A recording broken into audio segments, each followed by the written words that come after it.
sure there may be a mix of emotions in the audience this morning.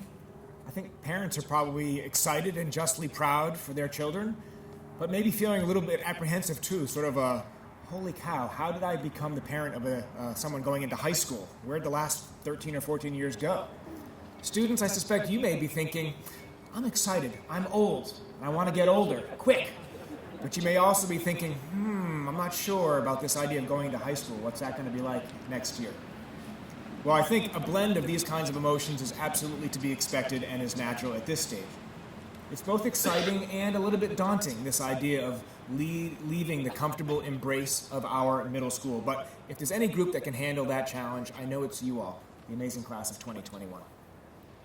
Students, you are a very smart and motivated group of students. And you certainly have mastered all the foundational skills and knowledge that you're going to need to thrive next year in high school. This year you studied topics ranging from climate change to China, salsa dancing to resilience, which Jess assured me this morning is your favorite class. Is that right? Jess, you told me that, right? In all these studies, you have demonstrated very high standards for yourselves, and your teachers have appreciated the seriousness with which you approached every single major project this year. The Real Care Babies, for example, brought out not only your empathy and imagination, but your care for and support for one another. The StoryCorps initiative offered you another chance to shine, and you were a really great audience for David Isay. I know that he loved the fact that some of you asked him to sign your sneakers. Your Rube Goldberg machines last week were really interesting, showed new levels of creativity, like the breakfast theme. I thought that was great. I didn't even mind getting a pie in the face at the end there. And the persistence and stamina that you showed in putting on Romeo and Juliet in English was truly impressive. You also have a lot of other talents besides just your straight-up intellectual horsepower. You're a boisterous and energetic group, I hope you don't mind my saying.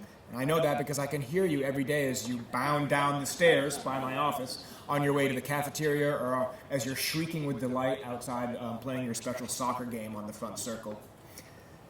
You have other sports interests and activity interests as well. All of you participated in our optional co-curricular program, which I thought was great.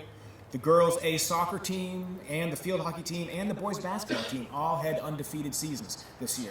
And in fact, field hockey wasn't even scored upon one time during their season, which is amazing, yes. Also, particularly unique to this year, you were the first group to put on a musical in the new Woodman Center. And I was so impressed, I know everybody was impressed, by the singing, the choreography, the costumes, set design, sound, and lighting, all of which came together for me, particularly in that one number that involved all the flashlights. I literally got chills and a tear in my eye watching that, the ability that you guys demonstrated in that number. Now, obviously, your younger peers in 7th and 6th grade were also involved in that show, but you were the role models, and you set the bar very high in terms of what we're aspiring to. So, looking ahead a little bit, I think next year is going to be upon you before you know it. For a few of you who will be moving away from Rhode Island or perhaps transitioning to another school, we bid you a fond farewell and wish you every success moving ahead. For those of you who will be moving on to 9th grade here at MB, I hope you will embrace those dual feelings that I described just a minute ago, both excitement and a little tinge of anxiety. But keep them in balance. If you keep them at the right level, those feelings can help you tackle the next 4 years with a sense of both purpose and fun.